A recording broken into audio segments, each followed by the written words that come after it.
Hey everyone, welcome back. As you all know, KWC, meaning King's World Cup, is ongoing. I'm talking to those of you with a serious interest in esports, especially Honor of Kings esports, or even if you're just casually following the tournament for fun, or to pick up some gameplay tips along the way. If you've been watching my videos, you already know I mention AG or Yinuo from AG a lot. And if you didn't know, AG will be playing in this tournament. Yes, KWC.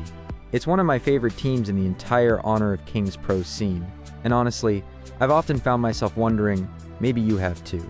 Not who's going to win KWC, but who's going to defeat AG. Wait, forget that.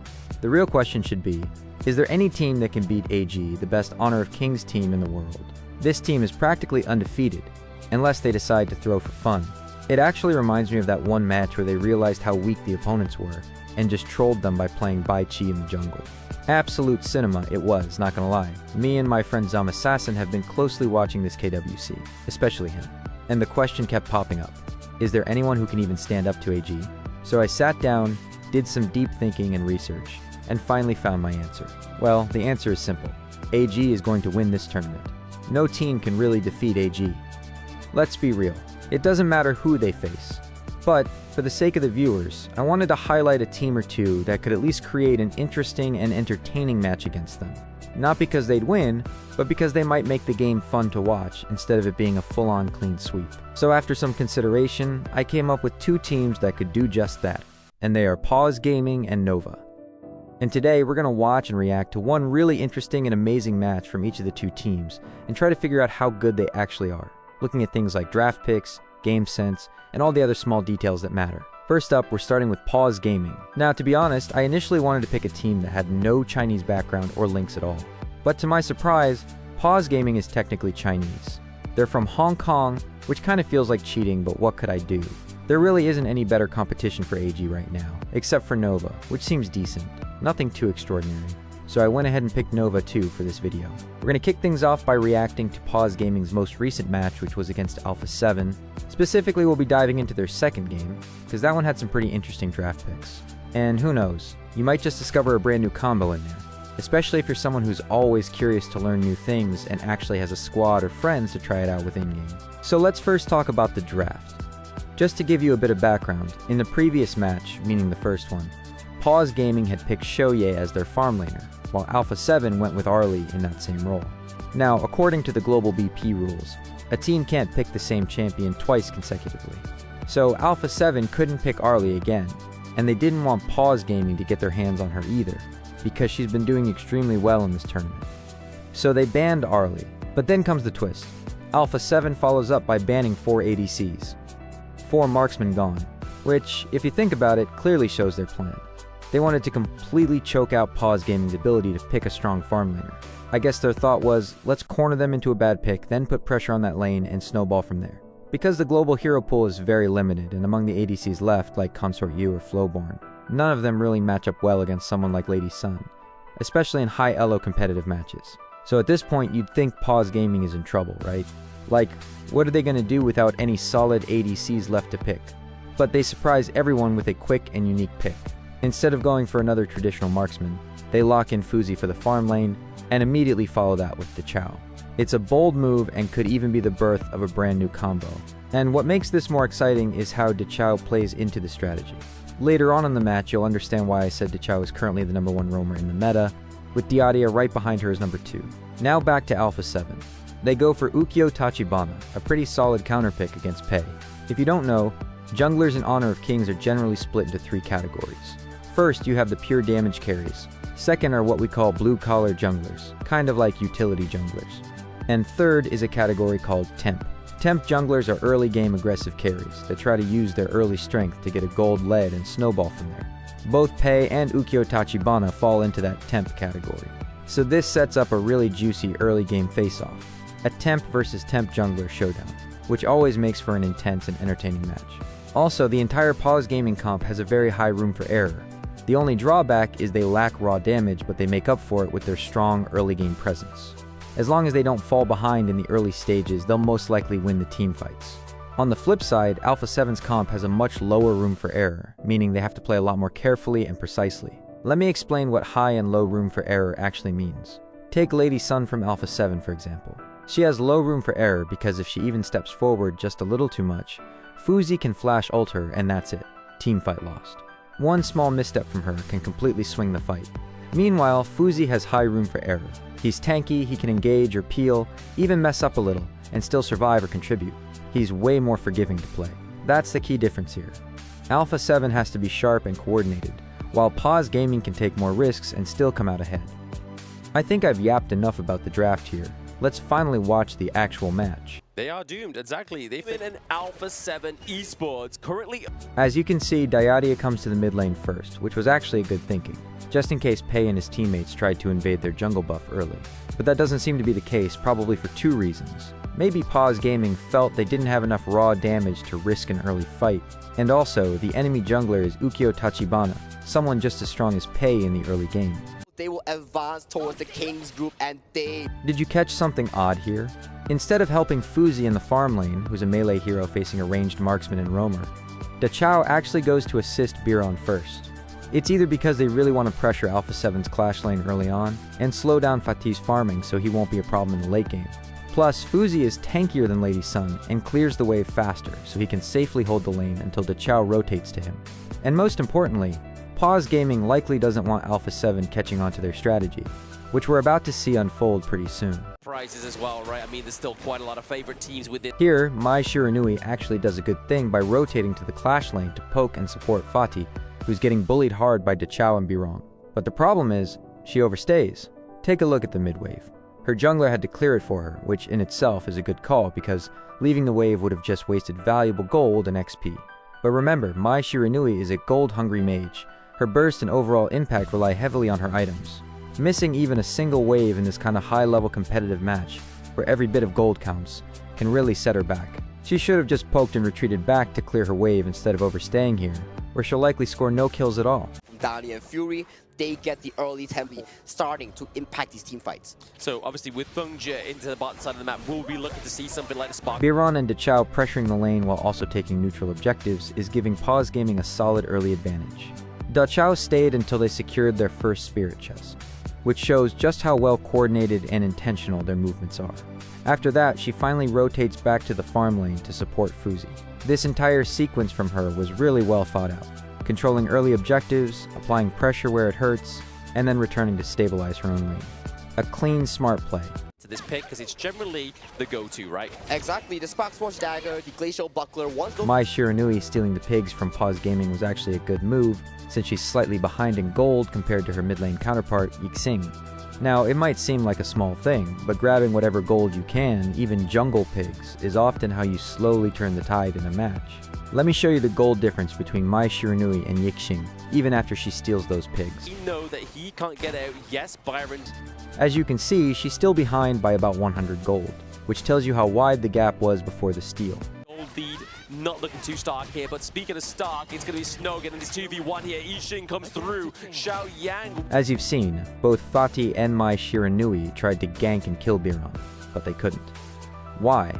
Because of the early pressure Pause Gaming applied. Now, Biron is ahead of Fatih by about 100 gold, and he's already picked up a low-tier defensive item. This is exactly what I was emphasizing earlier about the importance of even a small gold lead. It doesn't have to be massive. Sometimes just 100 gold and one item can be the difference between life and death in these fights. They failed to finish him off, and Yixing's rotation was perfectly timed, arriving just in time to save Biron at low HP. Yixing comes through. Xiao Yang with the board. He's going to be able to get the first kill here. Ladies and gentlemen, this is the moment you've witnessed the Dachao and Fuzi combo in action. And now you understand why I said earlier that Pause Gaming might have just given birth to a new combo. It's very simple yet incredibly effective. First, Fuzi uses his ult to catch the priority target, usually the enemy's main damage dealer. Then Dachao immediately ults, bringing the whole squad right to the spot where Fuzi pinned down the prey. Together, they eliminate the target. Like in this case, Pei traveled straight to the fight using Dachao's ult and helped take down Lady Sun. After that, Dachao can follow up with her CC skills, and there's literally nothing Dyadia could do about it. She doesn't have any skill that purifies her or her teammates from crowd control. This time it goes over to the hands of the Pause Gaming. Look at the bottom side though, a mass rotation coming in to tear down this tier 1 tower. And now Pause Gaming is in the lead. They are using Dachao's ult strategically to secure key objectives on the map too. Alpha 7 looks completely helpless at this point, unable to respond or contest properly. The coordination and timing from Pause Gaming are simply overwhelming, and Alpha 7 doesn't seem to have any answers. Right, I mean, right now, C7 though, he's able to get this T1 potentially here, but we are going to get a fight here. Fury goes into the run brush and he gets hit with the Sage's Smite, and at the same time, we catch CR7, but can we contain the kill? Speaking of contagion, it's Playing this Fuzi Da competition is such a good manner. Oh, again, the lockdown onto Palau is going to be the right key here, but we are going to get the board, so they wrap the circle, the square around the circle there, which is going to be the defining combo here of Pause Gaming, but coming back, Fury with a lot of damage, but does get already done a lot of priority into the lanes. But speaking of priority, Fengzhe may be getting prioritized here by Alpha 7, but no, he's like, you're trapped in here with me, buddy. Oh, that's a 4-0 trade for Pause Gaming, making an ace and a win. Just like that, after fully abusing their heavy CC and suppression combo, Pause Gaming secures the victory. And it wasn't just Fuzi and Dachao this time. They even added Yixing into the combo, which took this combo to a whole new level of danger. Alpha 7 was completely locked down, without any Purify skills or solid escape tools. Let me break down the combo again for you, in case you missed it. First, Fuzi uses Flash and Ultimate to instantly dive and suppress the enemy's main damage dealer. Dachao, who follows him the entire match, immediately activates her ult to teleport the entire squad to Fuzi's location. Then comes Yixing, who uses her ultimate to cut off all escape routes, trapping Alpha 7 in a full-force ambush. If you watched the whole match, you probably noticed how lost Ukyo and Mai Shiranui looked. That wasn't just some bad luck, but there were real reasons behind it. Mai Shiranui was low on gold most of the game, which meant she couldn't hit her power spike and start bursting anyone down. Ukyo, on the other hand, never got the opening he needed. Every time he showed up, he either got caught by the massive C chain or arrived too late to make a difference. And here's a little interesting stat detail. You might wonder how Yixing had so much gold even though he was mostly in the Clash lane. Well, after the recent update, mid and Clash waves now give more gold, making it essential not to miss them. That gold boost helped both Yixing and Biran stay well farmed. Pei, however, was just on another level. At one point, he was 2,000 gold ahead of Ukyo. Why? Because Yixing wasn't taking many mid waves, and Pei just farmed them all for himself.